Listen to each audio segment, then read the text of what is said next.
Hey gang, this is Aaron Odom from Trident Theatre in Sheridan, Wyoming, and before we get into today's episode, I got some great news to share.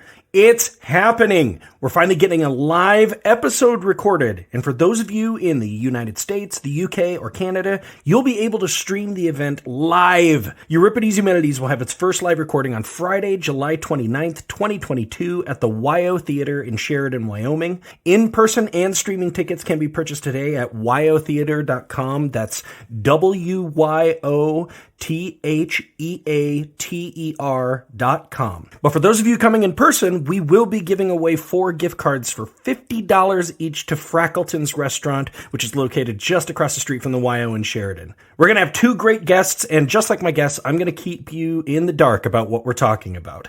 But if you've read my blog posts or column submissions, I'll say this. It's a story from recent theater history. You'll most definitely be familiar with the people involved, and I giggle and blush just a little bit every time I think about it. So please join us for the live recording of Euripides Humanities Friday, July 29th, 2022 at 7:30 p.m. Mountain Standard Time.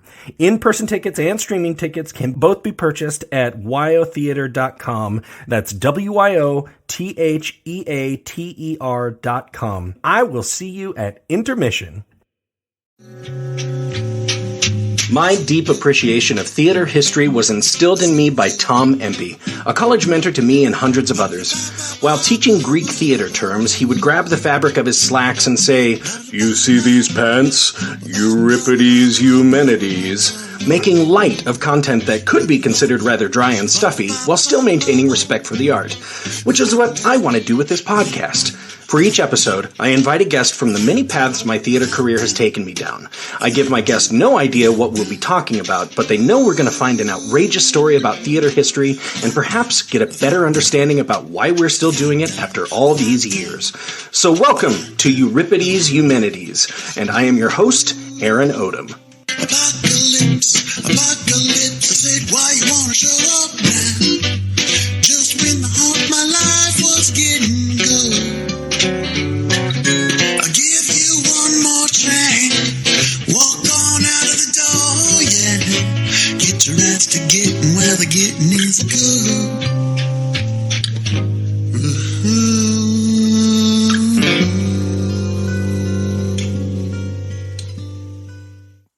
Hello, my friends and listeners. This is Aaron Odom from Trident Theatre in Sheridan, Wyoming, coming to you for another episode of Euripides Humanities, a theater history podcast.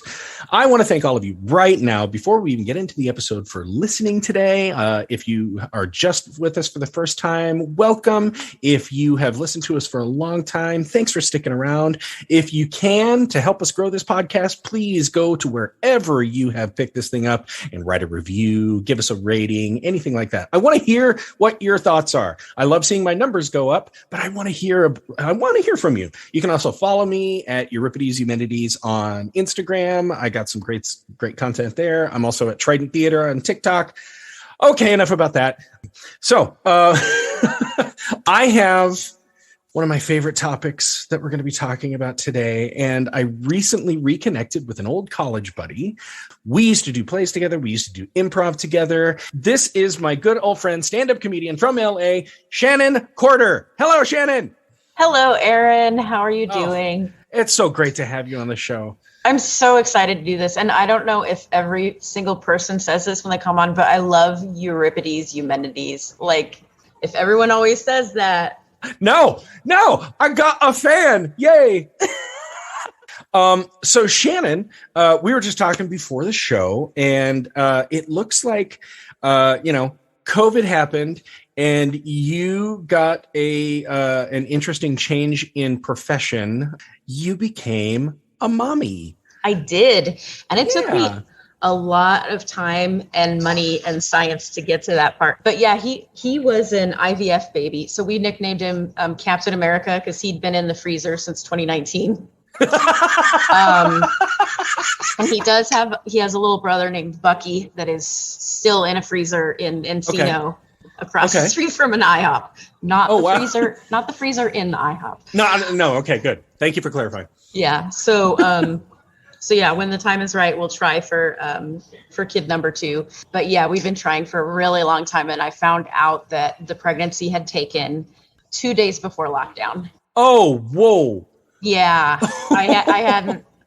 People knew that I was doing IVF and stuff, and so like it wasn't a secret or anything, but like it was like before the world at large knew that I was pregnant, like I was already shut away from the world. So it was a weird experience. I remember early on trying to do Zoom yoga, and I just had to turn off the camera, and I started crying because I was all hormonal, and I was like, I'll never get to do prenatal yoga like in a room full of people and stuff. And it was stupid because it was like, you know, but there's just those little things right that you expect to do.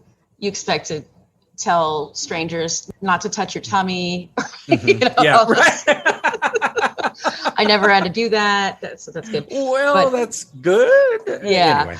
In a way, it was really cool because, I mean, I only just recently started going back to work in person, right, like a month or 2 ago. And so I've been here for everything, for steps, for yeah, and so that's really cool. I mean, we're all gonna have massive separation anxiety when we all go into the world, but right, but that part has been really cool. That's awesome though. I see, like I like hearing those kind of stories where sure, something got maybe taken away from us, but at the same time we got something really great in return.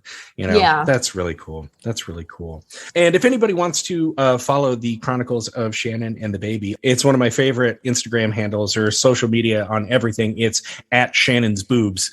So feel free. I'm sure there's a wonderful story there, but it's easy to remember. That's it. That's the whole story. Well, speaking of coming up with really amazing things after a long time waiting, I am going to go ahead and get into the meat of this episode today because this is yes, let's get meaty. This is legitimately one of my favorite topics to talk about ever. Oh God, yes. So to start this out, I usually have a question, but I don't have a question for you today. What I will tell people is I gave you a few assignments. And one of the assignments was to go back and listen to my episode 4, The Era of Isms. And I love the fact that out of absolutely nowhere, you wrote me back like in the middle of the episode, the line Shitski from King Ubu. And I'm like, oh, I know where Shannon is now. Great. Yeah. Yeah. So, what are your reactions to that episode? Oh, gosh, it was so much. First of all, I started listening to it and I was like, oh, shit, I'm not going to sound smart. Like, part of me was like, oh, I need to go research all of these things so that I sound really smart when I'm on it. But then I was like, no, I'll be the link to the listener. And there then, you go. You know, and then I was like, oh, the listeners are probably smarter than me too. No, I'm just kidding. But I'm saying like, I will come at it fresh. But yeah, that episode was very dense. There was a lot going on there. So for my listeners, you don't have to go back and listen to episode 4 to get into this episode, but just understand that this is something of a sequel to episode 4. And you'll get a more in-depth look, specifically where we left out there, at what theater looked like in Paris in the 1920s. Now, to put it simply, besides being dense, it was weird. Yeah. It went in a lot of directions. Yeah. And they were so reactionary. Yeah. It was like, oh no, that sucks. Let's do the opposite. Let's do something totally opposite now. And not just reactionary, like polarizingly reactionary. Yeah. You know, it's like, that didn't work. Instead of playing hockey, let's play football. And, you know, it's just that far. So I'll try to summarize, but for the past couple decades before the 1920s, European theater artists had really started to reject realism and naturalism, as they did not think that those movements appropriately conveyed the human condition and would not allow society to correct the errors in social constructs or institutions. So for simplicity's sake, we'll just call those who rejected realism and naturalism anti-realists. And like you said, there were just a ton of anti-realism movements, and so much so that I've already committed an entire episode to it. But at the end of that episode, I said that I'd need to do an entire episode on Antonin Artaud and what he brought to the table. So that's what we're doing today. Oh, good. And I have no idea who that is. You have no... Oh, my God. Oh, God. I'm so excited. I'm so excited. Okay. So I hope it's good that I don't know. It's absolutely wonderful because the number of WTF moments we're going to have throughout this episode is awesome. Just gorgeous. So here we go. On September 4th, 1896, in the French city of Marseille, Antoine Marie Joseph Artaud was born. But very early on, the boy came to be known simply as Antonin Artaud. And Artaud is spelled A-R-T-A-U-D. Okay. His parents, Antoine and Euphrasie, were first cousins, as their grandmothers were sisters from the city of Smyrna, which is now the Turkish city of Izmir. Okay. So, no shade. Whatever. Okay, fine. No shade. All right, fine. Artaud's parents gave birth to 9 children. However, 4 of them were stillborn. Aww. And 2 others died when they were very young. Mm-hmm. Artaud himself struggled with health his entire life, and he was diagnosed with meningitis at the age of 5. However, at the turn of the century, meningitis was misdiagnosed fairly often. It's more likely that Artaud suffered from something else, but we'll never know what. Plus, there wasn't really a treatment for meningitis at the time, so Artaud went completely untreated, and he just stayed pretty sickly his whole life. Oh, dang. Yeah, right? So like, you got meningitis. Okay, great. There's a cure then? No. You're just gonna have to live with this. You're just gonna be sick. Now, so wait, if I do the count, so wait, they started with 9 kids, they lost 4 in labor, and then 2 more died. Okay, so they've got 3 kids, and one of them is sick with pseudo meningitis. Yes, correct. Okay. Yeah. Uh-huh. And partly due to this, he was quite a depressed youngster. Mm-hmm. When he had his first mental breakdown at the age of 16, his parents began committing him to a series of sanatoria to treat whatever he might have had. At the age of 20, he dropped treatment as he was conscripted into the French army. So military service. That's a good idea. Yeah, right. Exactly. Like taken fresh out of this sanitarium. Yeah. Out of multiple sanitaria. Yeah, we'll go ahead and loosen up the straitjacket just long enough for you to get your fatigues on. And there you go.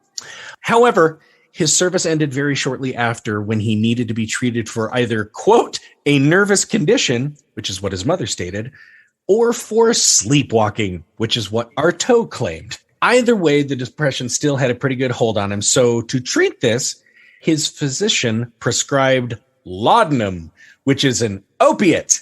Uh-huh. And if you know anything about medicine, psychology, or pharmacology, or any mixture of the 3, you know that an opiate is an incredibly bad thing to give someone with severe depression. Mm-hmm. For Artaud, it basically meant that he was addicted to mind-altering substances for the rest of his life. So this is going to get good. Huh? Age 20. Age 20, I've already been through numerous sibling deaths. Nobody knows what's wrong with me. I don't have an emo movement to help me fix this. He doesn't have a checkered belt. That's one of the things I remember from the last episode, not the last episode, but the isms episode. Yep. Yeah. You have to have a checkered belt to be emo. Absolutely. Absolutely. So in his 20s, what he did have, he moved to Paris to pursue a life in the arts. What? Yeah. He ended up working with quite a few influential directors of stage and screen. In these early days of his career, he particularly worked with the anti-realist group known as the Surrealists, both on stage and in film. And in fact, he even wrote several scenarios for avant-garde cinema, 10 of which have survived and only one was ever produced, titled The Seashell and the Clergyman. Mm-hmm. Right? Okay. And from what I understand, it wasn't like they were scripts. It was more like they just kind of wrote what the conditions are for the people in the scene. And so they filmed that. So it's sort of like they're capturing a feeling, but yes, like using surreal imagery. and stuff. Yeah. You know, they might have somebody like carrying a crucifix on his back and then show you a picture of an apple, and there's supposed to be something you extrapolate from that. So yeah, and then doves flying, and everybody goes, aha, and everybody's secretly like, oh my god, does everyone else understand this? They're just looking around and going, does anybody get this? And then you get, ooh, oh yes, wow, ooh, this is very important and impactful. meaningful. So The Seashell and the Clergyman is the one that Artaud had produced, and at best, reviews were mixed. Some critics praised Artaud's ability to offer a series of complex imagery as a way to delve deeper into human malfeasance, and in this case, the whole story was about lust. Others basically said that the film was a series of disconnected nonsense, but definitely put his work at this time into the surrealist category. We're not sure what the hell it is, but it's definitely surreal. So, to oversimplify again, the surrealists more or less thought that there was just a thin veneer of, air quotes, reality laid over what's really going on. So basically, they combined elements of non-realism and symbolism. And the main sources of the surrealist foundation were synthesized by theater artist André Breton, who was inspired by Sigmund Freud's experiments with dreams and the subconscious. Okay, that was. I was just about to ask about the subconscious and surrealism. Yep, absolutely. So basically, their aim was to somewhat replicate the results of Freud's experiments in theatrical ways. What could go wrong? Well, Artaud was getting pretty disenfranchised with surrealism, particularly with the movement's unofficial founder, André Breton. Was it just, it wasn't weird enough for him? Yeah. He's like, y'all, I've been in a sanitarium. I've been in sanitaria. I sleptwalked my way through World War I, and then I got addicted to opiates. So you guys like this is wearing all, funny this costumes. Is all you have is a crucifix and an apple? Come on. Color me not impressed. Yeah. Well, actually what happened was Breton was growing less artistically motivated and a lot more politically motivated. This is so funny. I love this. This is such a Twitter fight. So Breton has basically stated that the theater had basically become a privilege only afforded to the bourgeoisie and therefore could not be for the people who were depended on to start the revolution against the bourgeoisie. So all this stuff they're putting in the theater, it's only the rich people watching it. And it's like, we're doing this to protest the rich people. So what the fuck? So very publicly, Breton also started allying himself with the French Communist Party. Okay. And we got to remember, just a few years before this, there was this huge revolution in Russia where they're all like, oh no, we're communists now. Artaud, on the other hand, was not politically motivated at all, even declaring in print once, I shit on Marxism. I mean, that is a political statement. Just right. So how it all shook down was that Breton basically felt that the theater was anti-revolutionary, whereas Artaud felt that the theater was absolutely revolutionary and that Breton was anti-theater. Whoa. Bitch slap. Sick burn. Now, by this time, Artaud had formed his own company, the Théâtre Alfred Jarry, with two other like-minded artists who he'd worked together with over the last several years. And those of you who have heard the show before might recognize the name Alfred Jarry as the playwright of King Ubu. Okay, yeah. Yes. Shitsky, this little grumpy man who talked to you for 10 minutes before his play and caused a riot. Felt so bad for the for the teacher that they used to make fun of when they were kids. Yes, listeners, go back and check out all the horrible things that Alfred Jarry did to his teacher. So Artaud apparently was a very big fan of Jarry's work, and he named his theater troupe after the late playwright and author, as Jarry had died in 1907. Now, I bring this up as part of Artaud's eventual split from the Surrealists came in the foundational essay of Artaud's that brought the theater Alfred Jarry to life. The essay is titled The Manifesto for an Abortive Theater. Oh, Christ. I mean, I can swear, right? Or Yes, absolutely. Rated E. We've already got there. Yes. I mean, so basically, here's my essay on theater that kills life. let's unpack this. Yes. In this manifesto, Artaud basically writes that the surrealist political intentions are going to go nowhere, and that if they really wanted to affect the hearts and minds of people, they'd be better off doing it on stage. Okay. So for this and many other reasons, Breton actually basically excommunicated Artaud from the surrealist movement in 1927. You wrote against us, you're out.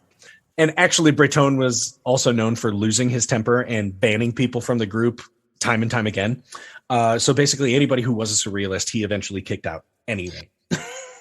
And unfortunately, the Theatre of Jarry disbanded in 1929 after only 3 years, in which the company only held 4 productions. Now, Breton was not the only artist that Artaud studied with.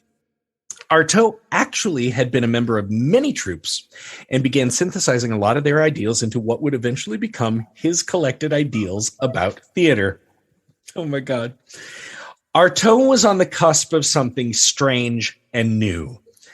After working in both theater and film for many years, he began to feel that theater and film were getting stagnant, that they weren't causing the effect on humanity as it might have done in ancient Greece or the Renaissance.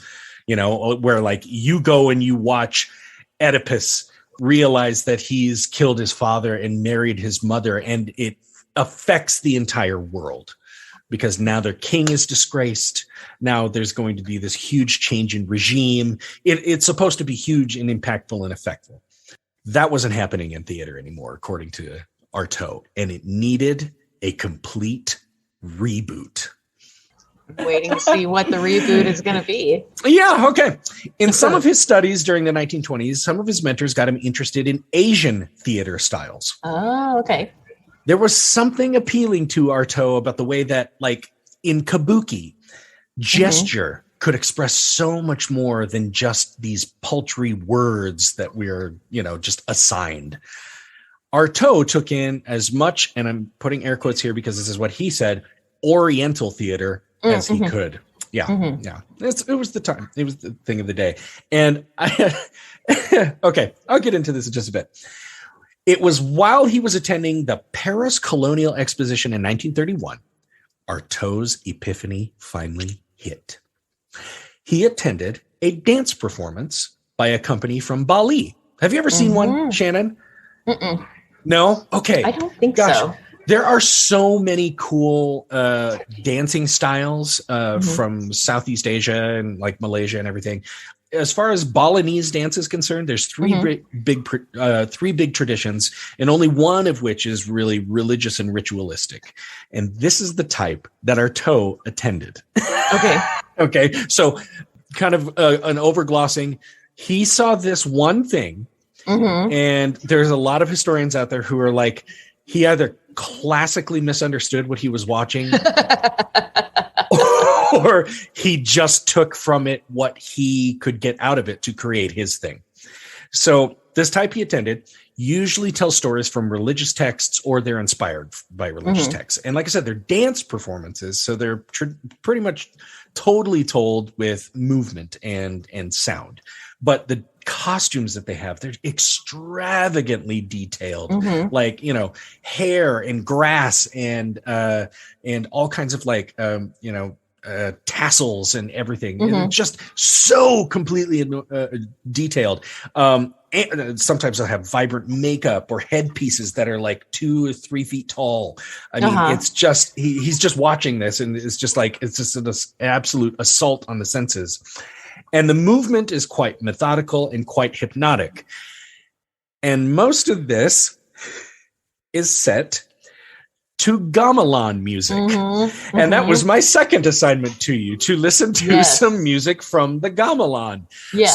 So Shannon, what did gamelan music sound like to you? Well, I'll tell you what it's not. It's not a rock band from the 70s and 80s, because if you put one letter wrong, there is a band called like Gamelan or something. And I was like, what? How? And I was very confused for a while, thinking that they had... And I don't think don't think they were very good either. I would assume no. Yeah. Okay, so gamelan is a performing group that is all chimes and gongs. Yeah. Yeah, like little metal drums and bells and yes. Yeah, and I actually have played in one. What? I not like professionally or like for like one time. Okay. There was this like when I was, I want to say 14 or 15, there was like this enrichment day for this group that I was a part of. And it was weird because also it was the same day I learned about virtual reality and everyone was really confused. They were trying to explain. Anyway, this would have been in the early 90s. But then someone had brought in like a whole gamelan set. And the thing is like, they probably gave us a really easy one because we were like a bunch of 14-year-olds or whatever. But it was just like, okay, so you're going to do this part. Like everybody was sort of like a cog in the machine. Yeah. And it's like, you're going to play these 4 notes over and over again. And it is more of like a feeling than, it didn't have like, when I went back and looked at the music, like it was less about like a melody and more of, like it seemed very repetitive and it didn't make you feel relaxed. No, because it is frankly, like a lot of people would compare it to clanking pots and pans. Mm-hmm. If you had a lot of them. Yes. But like played in a very deliberate way. And I think it almost feels, and some of this is the difference between Western music and Eastern music. You know, there's like certain intervals we're used to that are pleasing to the ear and so on. Mm-hmm. And maybe this is what you listen to go to sleep at night on your call map. Right. But for some of these dances, you know, they were talking about very frenzied or very intense moments in the story. Yeah. So like the speed would go up. And so basically like the amount of time between clangs on pots got really short. So it sounded like clang, clang, clang, clang, clang, clang, clang, clang, ding, ding, dong, dong, ding, ding, dong, dong, dong, dong, bum, bum, bum. And yeah, that was really attractive to Artaud. Yeah. Well, if he wants to make his audience feel uncomfortable the way Oedipus makes the audience feel uncomfortable, then there we go. So being a Westerner, and as Westerners are more likely to do, Artaud more or less misunderstood that the Balinese dance had no language. It did have language. They spoke words. He just didn't understand them. Mm-hmm. But he felt that the story was told through the power of gestures and what he considered basically guttural utterances from the dancers instead of actual words. Oh my God. It's like they're just speaking nonsense. It's amazing. This is the height of appropriation. Yep. And add that to the musical accompaniment, which is the gamelan. And I mean, it's just basically a varied arrangement of metal drums that are clanging around. Mm-hmm. So what Artaud extrapolated out of this was a new method of presenting theater. Mm-hmm. What he saw was a beautiful assault on the senses. And this is exactly what he felt we needed. Beautiful assault on the senses. Yep. So here's a quote from one of his. He had several manifestos, but I love this quote. An idea of the theater has been lost. And as long as the theater limits itself to showing us intimate scenes from the lives of a few puppets, transforming the public into peeping toms, it is no wonder the elite abandon it, and the great public looks to the movies, the music hall, or the circus for violent satisfactions whose intentions do not deceive them. So you go into a movie knowing you're going to be lied to. We in the theater don't know right now. We're lying to people by trying to show this representation of life. We're not even getting close. So basically, he's saying the theater had lost its way through trying to dive so deeply into realism and naturalism and not being able to present, air quotes, life, as he called it. The theater was basically lying to the world. So let me explain. I use that air quotes life. For Artaud, life is not what we experience every day. And here's a quote from him. Life is a threshold between reality and the dark forces behind it. Wow. Right. Whoa. Okay, so something's controlling me. I know about it. I can't see it or feel it. Or I might be addicted to opiates. I might be addicted to opiates. The only way I can understand reality is to get completely fucked. According to Artaud, the only way to experience life would be to enact what he considered cruelty upon the audience. You have to be cruel to your audience. Thus, Artaud's theories came to be known as the Theatre of Cruelty. Okay, I remember you talking about the Theatre of Cruelty. Oh my God. Oh my God. Here we go. Damn. Oh, Jesus. All right. I feel I'm going to have to do this quite a bit to describe what Artaud meant, but I have to do it piece by piece. So, sure. As far as the cruelty is concerned, he didn't necessarily mean physical violence upon the audience. It's not like they sit down in the audience and you hit them over the head with a hammer several times. Okay. Artaud actually used the term the metaphysics of cruelty. So basically, an audience comes to a play with the understanding that they're in a relatively safe space where they may be able to enjoy what they see on stage. And if all goes well, they may see a story in which a good moral lesson can be interpreted and discussed at a later time. Okay? That's kind of how we know it today. You know, it's like, if you know West Side Story, you know it doesn't end very happily. But when you go, you're like, at the end of this, I'm going to get kind of a good cleansing, purging sensation. Right. Okay. That's your expectation. Yeah. Okay. This wouldn't do for Artaud. In his theater, in order for an audience to get anything out of the production, they would need to have their hold on reality and consciousness broken away completely. Good God. So, yeah, these things that your reality, your hold on consciousness and reality is keeping at bay, this is where evil lives.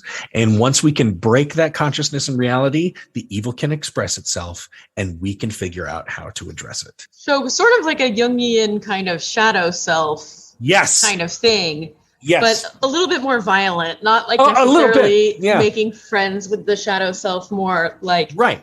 Okay. So yes, very psychological. Maybe you're in an unhappy marriage and you can't find a way out. Maybe you want to kill your boss and that anger grows daily. Maybe you're so sick of having next to nothing that stealing seems like a better and better idea. I mean, there's a reason you don't do these things, right? It wouldn't be proper to do so. So you suppress them.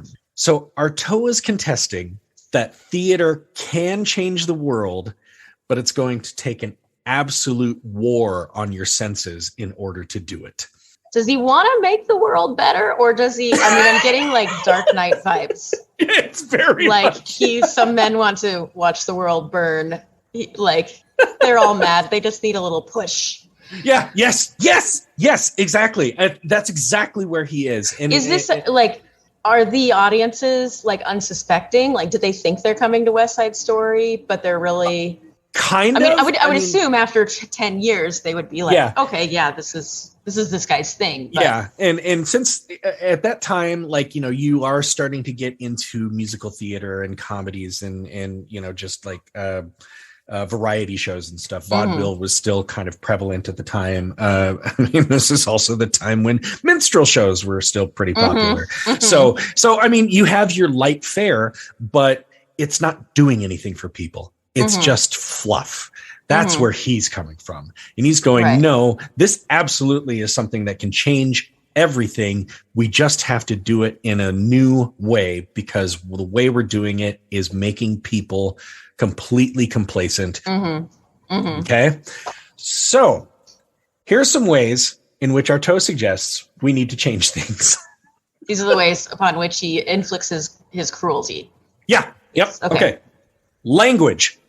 Artaud believed that the theater had become somewhat imprisoned by its unwavering loyalty or perhaps enslavement to text. So the words. I see where this is going. Okay.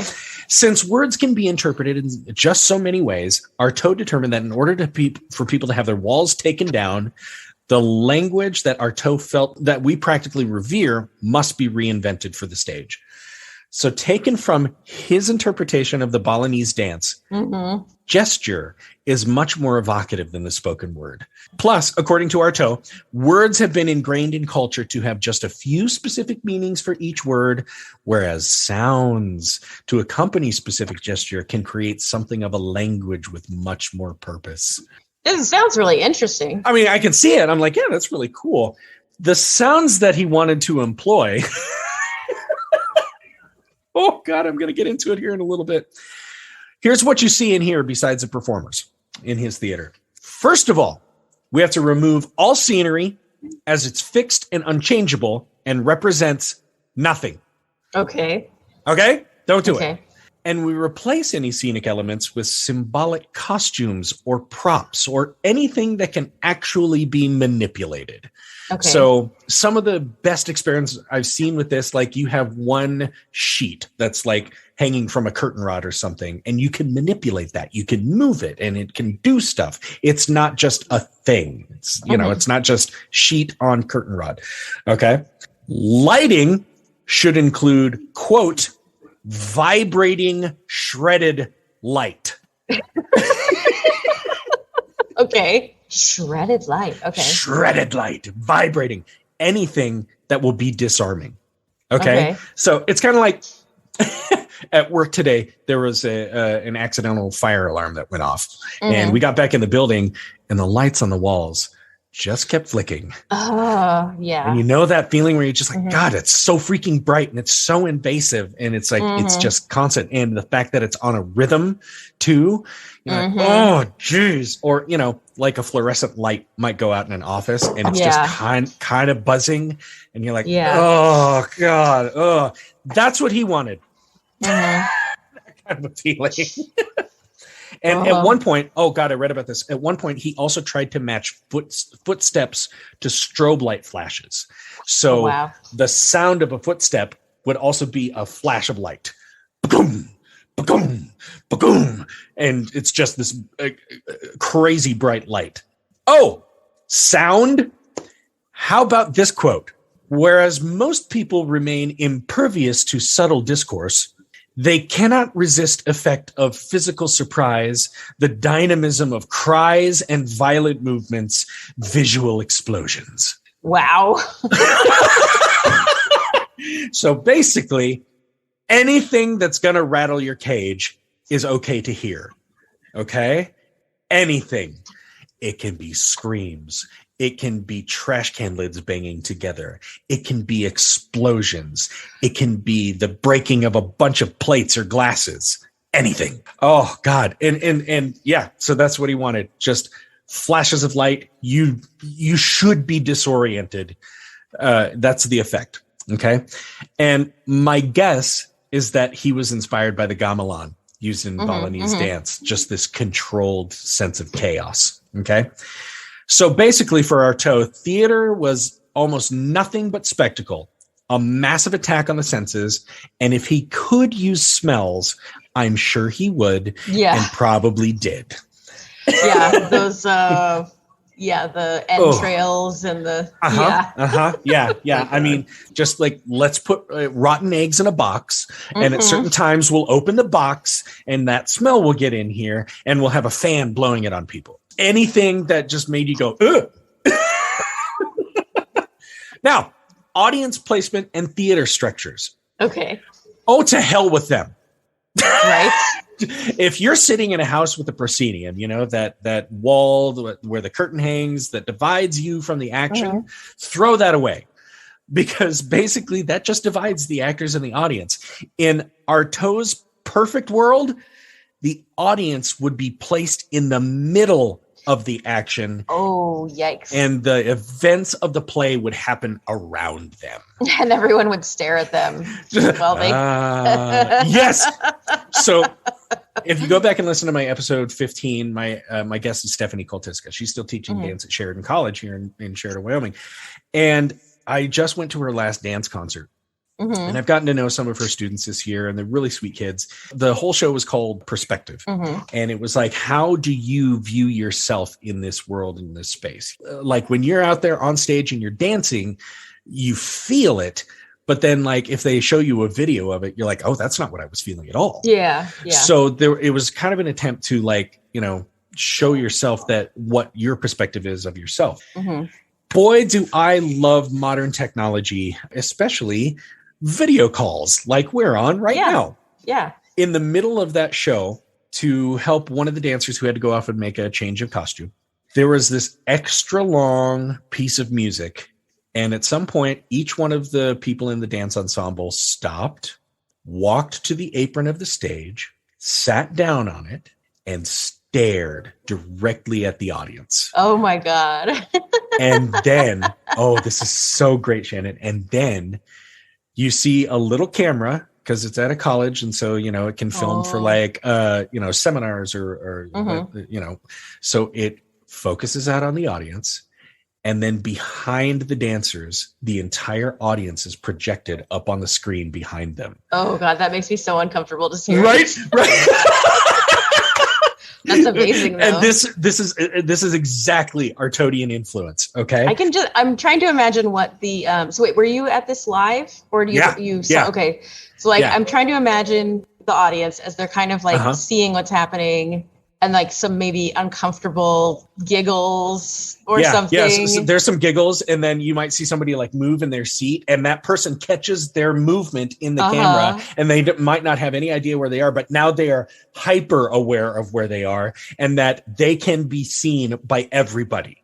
And then there's that one person that like their way of dealing with being uncomfortable is to be like, blah. Yeah, exactly. There's like that one person. They're the same person that probably brought a laser pointer in the first, and they're like, "Hey, look at me!" But most people are like looking away. They don't want to see their shadow self. That's why. Yes, exactly, exactly. They don't want to confront what might be just beneath the surface. And after that concert, it was so funny. Several of the dancers come up to me and they're like, "Was that too long?" It was like, absolutely not. I loved every second of that because if you're making the audience somewhat uncomfortable, you're doing your job right. That's my opinion. Yeah. Have you heard the phrase, comfort the afflicted and afflict the comfortable? No, but I love it. I've heard it a couple of times about giving church sermons. So I go to a Unitarian Universalist church, and it's hard to explain what that is, but it's basically, I call it organized agnosticism. But anyway, so I've spoken a couple of times in church, and that's something. It's like trying to give something that meets people where they're at. Oh, okay. And the idea is, if people are too comfortable to just, needle them and a call to action. But it sounds like in this case, it's, your dog is so cute. Look at yes. Okay. Eyes. There we go. Yep. That's my biscuit. She's a sweetie. And we found out she is a boxer shepherd. Oh, cool. Did you do one of those DNA tests? Yeah. Did the swab and everything, sent it off, and she is a boxer shepherd. Did she get a DNA test and she's 100% that bitch? I'm sorry. Well, she is a female dog, so it's very technically, but that is confining ourselves to a definition, and that is not what Artaud would have wanted. So afflicting the comfortable. This doesn't sound like there's any comforting happening here. No. Because what he's really trying to do is get down to this base self that you're ignoring. And trying to help you release whatever inner demons are holding you back from being a better person. Well, he doesn't sound like he has a plan for what you do once the demons are released. No, there's no plan, but that's where the work is. Like I've often said it, Shannon, like one of my favorite things to do with theater is ask questions. In fact, that's what we are supposed to be doing. Okay. Yeah. So let's say you go and see Streetcar Named Desire. Okay. Great play, but you're talking about people who are holding on to former versions of themselves. You're talking about the struggle of masculine sexuality and the toxicity it can bring about. These are very uncomfortable topics.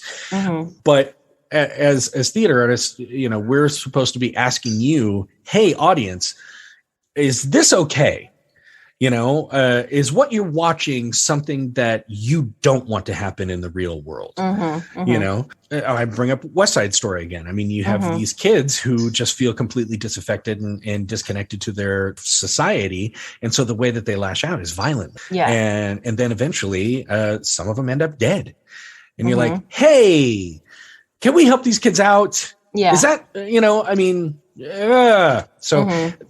So I think what Artaud is doing here is he's saying we as a society are sick and we need to correct whatever it is. And it's probably something individual, but several of us might be suffering from the same thing. I don't know.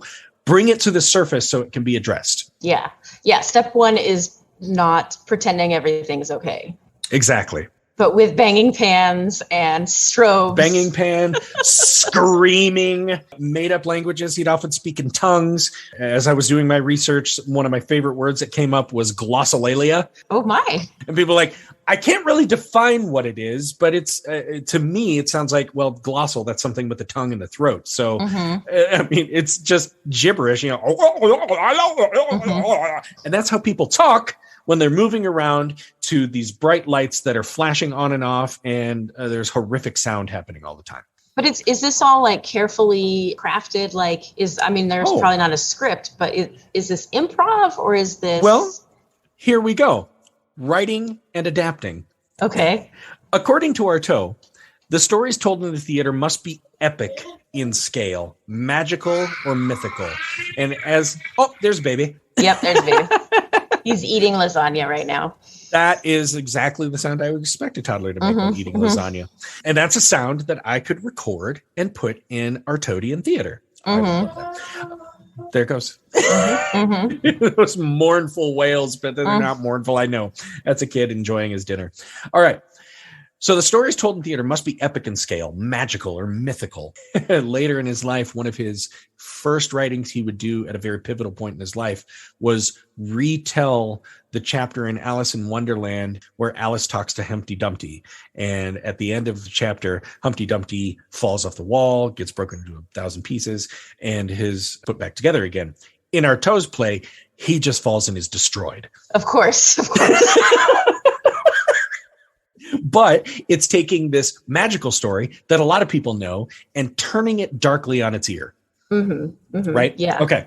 So very similar to the Greek theater, like I was saying earlier, the world is supposed to be vastly affected by the plight of the tragic hero. So in the Theatre of Cruelty, the story must either be big enough to make an impact or it must render long-held comforts to shreds. And that's where, Shannon, we are going to do a reading of Artaud's play. Oh, God. A Spurt of Blood. Oh, my God. Okay. Okay. So I'm sending this to you. I forgot there was now. a reading part. Oh, this is great.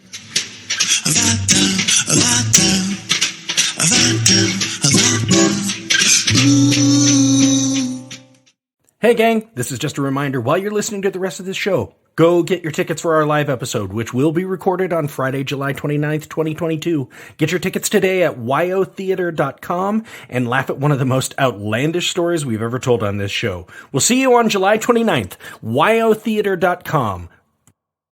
So, friends and listeners, this is what I'm going to do. Shannon and I have several parts to play. we're going to do this as kind of like a radio play, okay? And I'm going to read my characters in different voices. Shannon has a few characters she's going to read, and I'm going to read all of the points of action, or, the scenic description as well. So this is Artaud's play called The Spurt of Blood, which he wrote in 1925, before he started any of these theories, before he started the Theatre of Cruelty. And this is the best thing we have to know what was on his damn mind. All right. My first character is young man, and Shannon's first character is girl. Here we go. The Spurt of Blood. I love you, and everything is fine. You love me, and everything is fine. The young man, lower. I love you, and everything is fine. You love me, and everything is fine. The young man suddenly turns aside. I love you. Silence. Young man says, face me. The girl faces him. There. Young man, on an exalted, high-pitched tone. I love you! I am great! I am lucid! I am full! I am dense! The girl, same high-pitched tone. Where We are intense! Ah! What a well-made world! Silence. Noise like a huge wheel spinning, blowing out wind. A hurricane comes between them. At that moment, two stars collide and a succession of limbs of flesh fall. Then feet, hands, scalps, masks, colonnades, porticos, temples, and alembics falling slower and slower as if through space. Then three scorpions, one after the other, and finally a frog and a scarab, which lands with heartbreaking, nauseating slowness. The young man at the top of his voice. Heaven's gone crazy! Looks up at the sky. Let's run off. And he pushes the girl off ahead of him. Next, a medieval knight in enormous armor enters, followed by a wet nurse, holding her bosom up with her hands and panting because of her swollen breasts. Leave your teats alone. Hand me my papers. Oh. What's the matter with you, damn it? Our girl there with him. Shush, there's no girl there. I tell you, they are fucking. And what do I care if they are fucking? Lecher! Balloon! And the wet nurse thrusts her hands in her pockets as big as her breasts. Pimp! She tosses his papers over hastily. Filter! Let me eat! The wet nurse runs off. He gets up and pulls a huge slice of Gruyere cheese out of each paper. He suddenly coughs and chokes. The knight, with his mouth full. Bring your breasts over here! Bring your breast over here! Now where's she gone? He runs off. And the young man returns. Young man says, I saw, I knew, I understood. Here is the main square, the priest, the cobbler, the vegetable stalls, the church portals, the red light, the scales of justice. I can't go on! A priest, a cobbler, a beadle, a whore, a judge, and a barrel woman advance into the stage like shadows. Young man, I have lost her. Bring her back. And everyone on a different tone. Ooh. Young man, my wife. Did I give you the beetle? Are you the beetle? Okay. Yes. All right. So you're the beetle. Go. Your wife, huh? Joker? Joker! She might be yours. Beetle strikes his forehead. He could be right. Beetle runs off. The priest steps forward next and puts his arm around the young man's shoulders. The priest, as if confessing someone, says, What part of her body did you refer to most often? To God? The priest, disconcerted at this reply, immediately assumes a Swiss accent. I don't know if you have a Swiss accent on you. We don't have to do it. Yeah, but that's out of date. We don't look at it that way. You'll have to ask the volcanoes and earthquakes about that. We gratify ourselves with man's minor indecencies in the confessional. There it is. That's all. That's life. And the young man, very impressed. Ah, that's it. That's life. Well, it's a mess. And the priest, still with a Swiss accent. Of course. It suddenly becomes night. The earth quakes. Thunder rages, lightning zigzagging everywhere, and it flashes light up the characters who run about, bump into one another, fall down, get up again, and run like mad. At a given moment, a huge hand seizes the whore's hair, which catches fire and swells up visibly. And a gigantic voice says, Bitch, look at your body! The whore's body appears completely naked and hideous under her blouse and skirt, which turn transparent. The whore says, God, let go of me! She bites God's wrists. A great spurt of blood slashes across the stage, while in the midst of the brightest lightning flash, we see the priest making the sign of the cross. When the lights come up again, the characters are all dead, and the corpses lie all over the ground. Only the whore and young man are left, devouring each other with their eyes. The whore falls into the young man's arms, and with a sigh, as if in an orgiastic climax, Tell me how it happened. The young man hides his head in his hands. The wet nurse returns carrying the girl under her arms like a parcel. The girl is dead. She drops on the ground where she sprawls out and becomes flat as a pancake. The wet nurse's breasts are gone.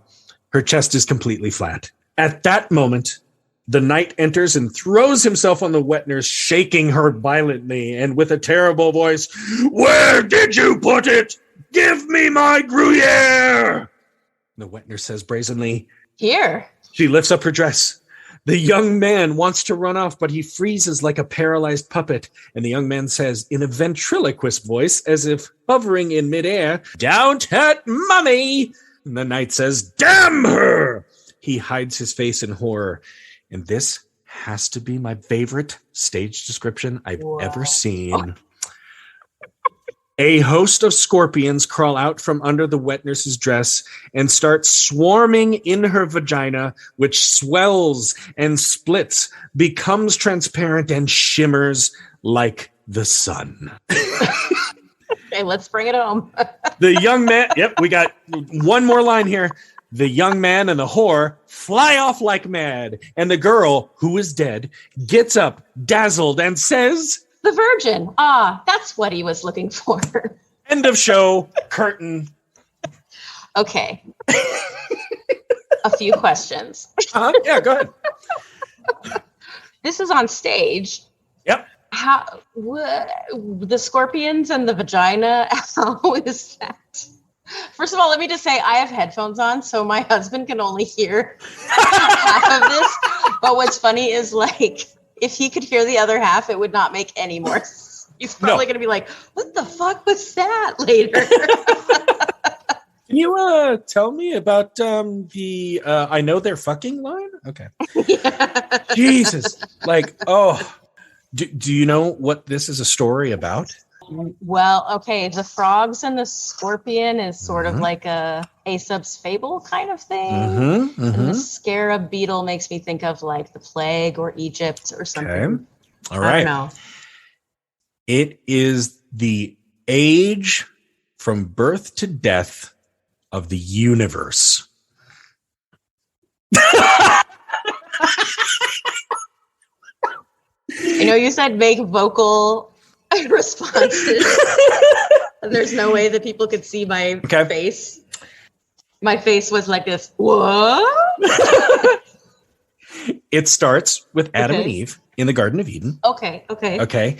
You have these. They obviously love each other, but he's looking for something. Okay. You have everything given to him by God. Falls from the sky. Is this what you want? Limbs? Do you want frogs? And do you want scorpions? How about a scarab? Yes. More limbs of flesh, please. All images from ancient religions. Okay. He got all that. Then we have masculinity and femininity with the knight and the wet nurse and their toxic dependence on one another. Then the apocalypse happens. Okay. With an earthquake and everything, and everybody's in the afterlife. Okay. Kind of going, okay, did we fulfill our purpose? I don't know. And then the young man finds the whore, and that's what he was looking for. His existence was to find a whore. Okay. So humanity, your entire purpose is corrupt. And it's best that you get on board with that right now. You really have to dig to get that meaning, but my God, what a play. Well, it certainly is not. No one in the audience is going to sit through that and like look at their watch. Yeah, no. Definitely. Like, what and the there's fuck also in the text you sent me, there's a picture. Yeah. Of people like with bags on their heads or something. Or, I think that one is supposed to be the knight with his big armor, his big, the helmet. No. So wait, is that the entire? That's the entire play. That's not okay. That's the entire play. Yeah. Come see my play. So the wet nurse bursting with scorpions from her vagina. Yeah. How about that? Well, the scorpions get in there first. They swarm, and then her vagina splits and separates and becomes transparent and shimmers like the sun. That's what happens whenever my vagina fills with scorpions. Every It's time. inevitable at God, some point. I'm Not in the again. bathroom. The husband sees the light come from under the door, and he goes, "Oh shit, the scorpions are back." Oh man. Oh, so yeah, there you go. It's gonna be a long night. Major and massive on scale, but only about 10 minutes long at best if you do it right. But you should have been shaken to your core by that play. My toddler really liked it, though. I turned around at one point to be like, is he scared? And he was like, yay.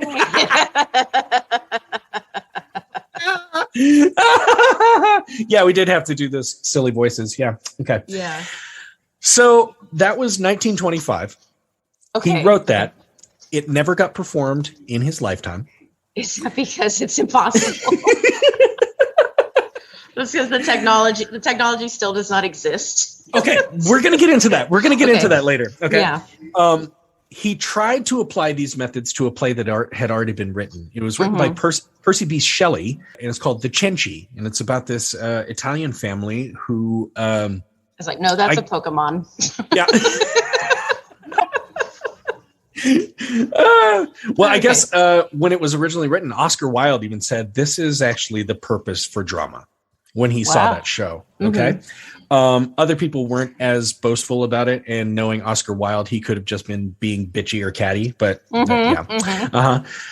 Anyway, when Artaud directed it, it was a pretty failed experiment. So while some critics seemed baffled but inspired, most of them were baffled and appalled because he didn't really focus on the story so much, but the fact that the story centers around a family who has been plagued by incest. And he's like, oh, this will speak to the people. It's like, well, this is a way that I can mess with everybody. Yeah. With his frequent disagreements with the European theater community, the European society all by itself, like just he was not feeling Europe. His theater wasn't exactly making the splash he wanted, and he still wasn't getting that truth that he was looking for with theater. You know, that thing that is like, if we can just peel this off, we're going to be fine. So Artaud turned his attentions elsewhere. Mexico. Oh, there's so much more he can culturally appropriate down there. Well, check this out. This is so fantastic. Yes, I mean, some of the stuff he wrote back on his trip, from this trip, I'm just like,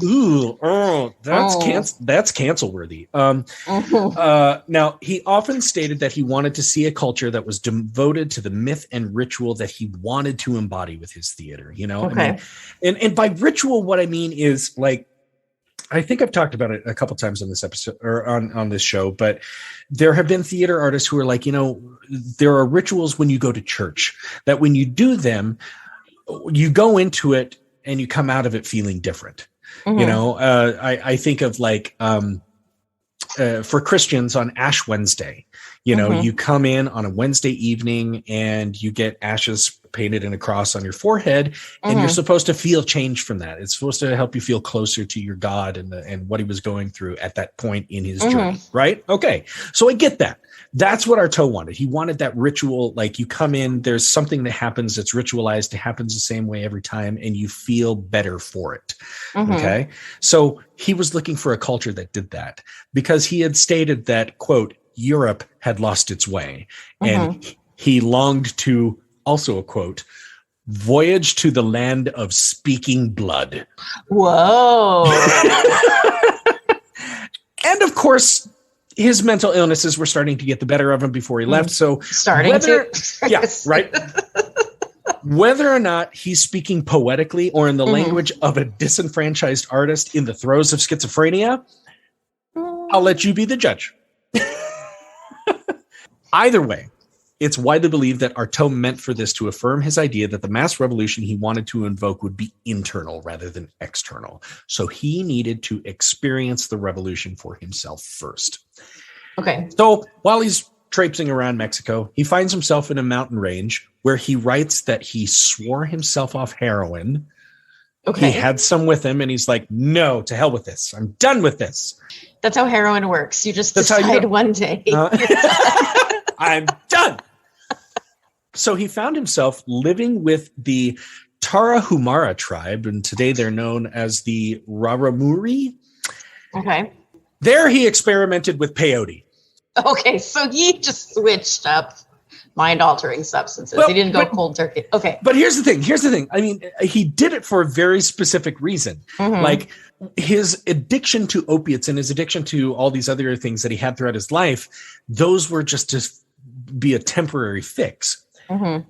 Peyote was part of a rite and a ritual through the Tarahumara tribe.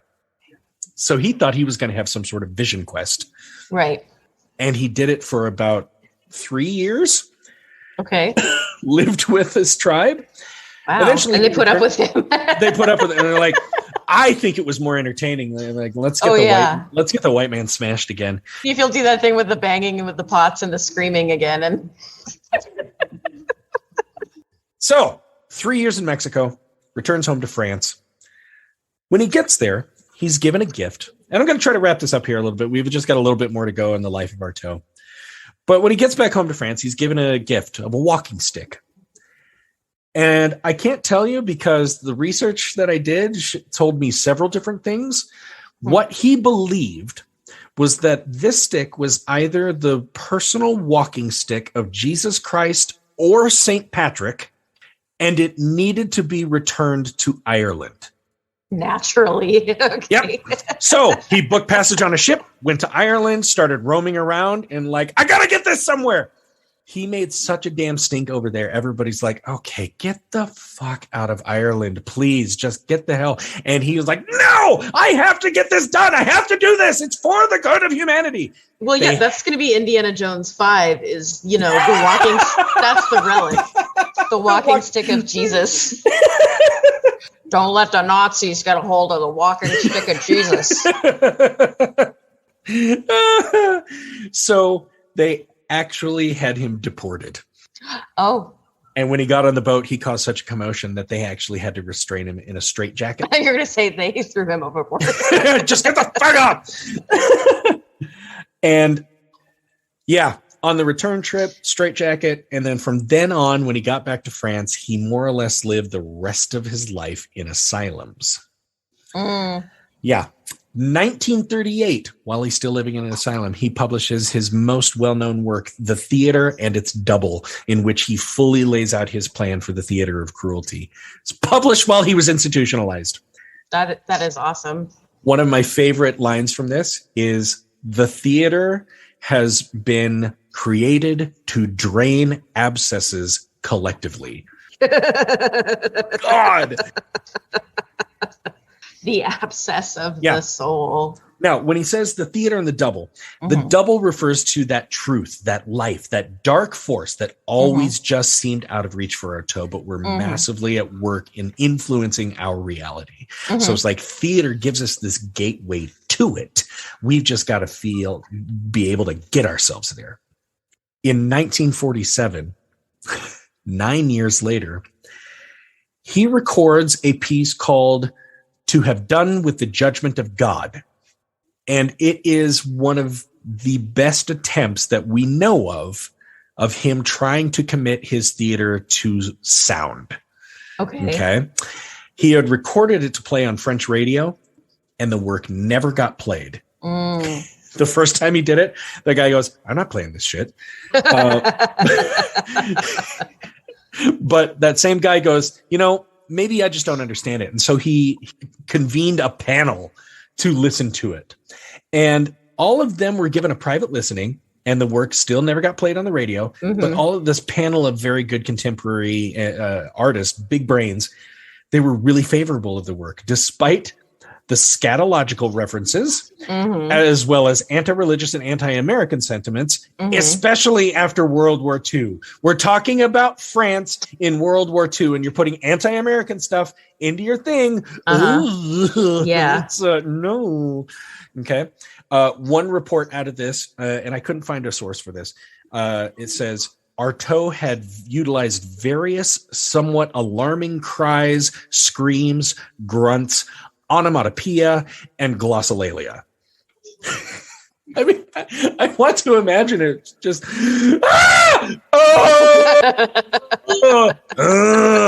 Whack, wham, boom. And at the end of it, all these French artists are going, I think he's onto something. I mean, it's so easy to laugh at, but at the same time, you're like, I do see a method in this madness. Yeah. And well, I'm sure, I don't know if I'm jumping the gun, but I'm really curious because I'm sure that people look back on this from later years and are like, let's do that. Let's perform that. Yeah. Like, how do we make the scorpions come out of the vagina? How do we do this? Yeah. Yep. And I'm getting there. Yeah. And closing it out here on Artaud's life, 1948, he's diagnosed with colorectal cancer and died on March 4th, having accidentally overdosed himself with chloral hydrate. What is chloral hydrate? I don't think it's anything too terrible, but if it's not like an opiate or a drug or anything. I think he was just giving himself some medicine and he overdid it. He was living in something of a halfway house at the time. It was a mental institution still, but he was able to, go out for the day and come back. It's just, it was kind of like a hospital hotel. Mm-hmm, mm-hmm. And that's where he died. So his legacy, he's been an inspiration for a number of movements throughout the next several decades. I mean, we wouldn't have had Beckett and absurdism with Waiting for Godot right after that. We wouldn't have had Harold Pinter with his incredibly sparse dialogue with incredibly deep hidden subtext with it. I can think of Peter Brook in the British stage. In fact, they tried to do a whole series of Theatre of Cruelty. But here's where I say his influence is still in the theater as a whole. Because after I finished writing this last night, I'm like, woo, okay, I'm going to sit down. I'm going to watch a movie. I sat down and started watching 300, the Gerard Butler movie about Spartans and everything. And I could see his influence in everything. Really? Okay. There was one thing. I didn't even put it in here. It was, there was something where he felt that if in the theater you watch an event happening to somebody else, like a horribly violent event, you feel it stronger than it actually happened to you. Huh. You hear that about people who might have been mugged or something like that. It affects them. They have PTSD for years to come. But if you watch it, you're actually watching it. You're not turning away from it. You're not running from it. And you see the whole event in its entirety. And according to Artaud, that's more impactful to you than if it actually happened to you. Okay. So all of this together, like shocking people out of their system, getting to the core of emotion and everything. I think when you get as many elements that can attack the senses, when they're able to do so, especially when making a point about the cruelties that life can wreak upon anyone, this is his influence in theater. I mean, like I was saying, I was watching that movie last night and there's just all this like imagery that you're seeing. Like a guy pulls several skulls out of a bag and they have crowns on them. And you're like, oh God, those actually were people at one point and they died violently. And these people are flaunting that. And the next scene, you see these people who are flaunting that being kicked down a hole and you follow them all the way down until you can't see them anymore. That's the only part I've seen actually of the 300 is the people getting kicked in the hole. Yeah, right. And I was like, I don't think I can watch this. Now, I also try to think about it like, okay, so are like horror movies this? Yes, they can be, but not the terrifically, horribly gory ones. Like that stuff is just blood for blood's sake. You're not trying to teach anybody anything. They're like, well, no, Jason killed that girl because she had sex a moment ago. No, that's just putting those two things together. Way more disturbing. Have you ever seen, whether in English or German, have you ever seen Funny Games? Oh no, but I've heard all about it, and no, that might be one I never see because I'm like, I put myself in there. I like have been mad that it exists, and it's been in the back of my mind the whole time. Oh man, because you've been talking about the Theatre of Cruelty. I feel like I am so mad at the person who made me watch it. I watched it in German. God, it's actually probably easier than watching it in English because I don't know German enough to I haven't watched it with subtitles, so there's at least that bit of like distance. Yeah. But I was like, you know, American cinema, you're like, okay, here's the part where everything turns around and there's a happy ending.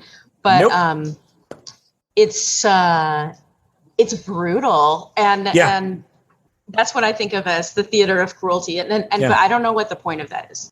Even in the before times, before COVID and, you know, everything went to hell, you know, we would watch like The Walking Dead before dinner or before bedtime. And then I would joke, like, okay, we need to watch like a YouTube video of baby ducklings. And then we were like, no, actually we should do that because we just want to go to bed. Yeah. But then like shows like that are really good. And it's like Breaking Bad and The Walking Dead and even The Sopranos. Sometimes I really had to be in the mood to watch it. Yes. I'm like, I'm going to put myself through a psychological disturbance. When you come home from work and you're not in the mood for psychological disturbance. No. You know? And I think more than anything, it met his time a little bit more because I think so many things had happened so fast in that world. Like you were saying, the technology had just rushed in and made everything so complex all at once that we weren't seeing what it was doing to us as a humanity. And, you know, I've said it on this show a couple times. After COVID, well, that was a horrible thing that happened to literally everybody. Like everybody in the world was affected by that. And for the next little while, theater maybe doesn't need to be so damn heavy. You know, let's appreciate the things that we have. Let's analyze the things that are good. Let's appreciate joy and happiness again. And that's what I've been promoting a lot. But we're going to have a time come up again where we're going to need to address some things that are ugly. But right now we're comforting the afflicted, and then later we will afflict the comforted. There's a time and a place for both. Now, I've been saying we're going to come back to this a little bit, and I'm going to get to my third assignment for you in this whole thing. Which I've been wondering how I said, listen to episode 4. I said, listen to some gamelan music. And then I said, Shannon, go watch the music video for the band Korn, Freak on a Leash. Yes. And you were going, how does all this put together? Well, when I first learned about Theatre of Cruelty, I go to the guy who gave me the name for this show, Euripides Eumenides, Tom Empey, who was my teacher at Casper College in Casper, Wyoming. And I said, okay, is this still in existence? He goes, yeah. I go, where? He goes, it's all over the place. I said, what? And he said, watch MTV. And I said, what are you talking about? He goes, you've seen that video for Korn, Freak on a Leash? That's Theatre of Cruelty. The whole story of the video is from the cover of the album that's on, Follow the Leader. Little girl playing hopscotch up this terrible cliff that is overlooking like a junkyard or something. If she plays hopscotch to the end of that thing, she's going to fall and die. What they do in the music video is they make that an animated cartoon, and the girl is going up the thing, and the security guard for the junkyard sees her and runs after her, but he trips and his handgun falls out of his belt and shoots, and the bullet for some reason is in slow motion. So already we're taking reality as we know it and twisting it. So it's more uncomfortable for us to watch. Shoots right at the girl, but then out a poster on some guy's wall of the cover of that album. That bullet then goes through an entire neighborhood, an entire city, smashing things like gallons of milk and water coolers and all like very everyday. Some of them, I have a feeling that like they had just come up with some new technology that allowed a director to do some cool stuff. So most of the stuff that explodes is stuff that looks cool when it's exploding, but it's also like mundane, everyday things. So it's very much like breaking through your reality of absolutely what you think is your everyday existence. And it destroys everything in its path. So it's an absolute statement against gun violence. And you're like, okay. Then it gets to where you see the band Korn. They look like they're in giant black garbage sack that has a whole bunch of holes poked into it. So the light is shooting in all kinds of directions through the perforations in the bag. And their music is so discordant and the way he sings is so unnatural to a voice. It's like, I went, oh my God, that is Theatre of Cruelty. It's a music video. And now we know how the walls got all those holes in them. People's bullets just keep coming through the room. But it also is like a statement about, I found it like a feminist, anti-authoritarian statement as well. And I was like, oh, maybe I need to stop hating corn. Because when you were like, okay, go watch this corn video, I was like, do I have to? Do I have to?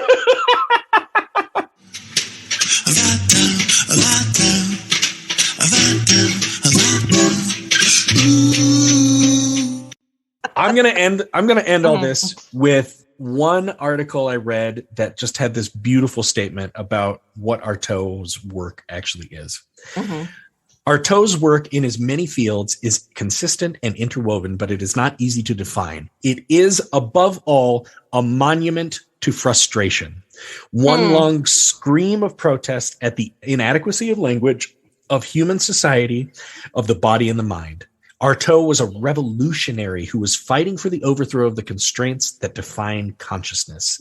It is as if he could just make out the penumbra of some spiritual essence on the far edge of his perception and was maddened by his inability to seize it.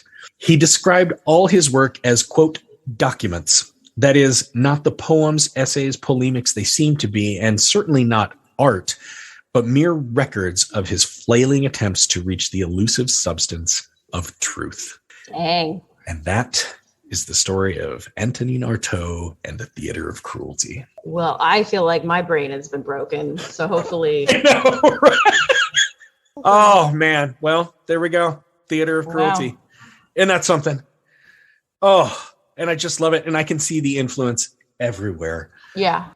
Shannon, that was awesome. Holy cow. Yes, I could talk for another 3 hours. For my listeners, I'm going to be signing off for Shannon Corder and myself, Aaron Odom. This is Aaron from Trident Theater in Sheridan, Wyoming. And this has been another episode of Euripides Humanities, a theater history podcast. I'll get one out to you in another 2 weeks, and I will see you at intermission.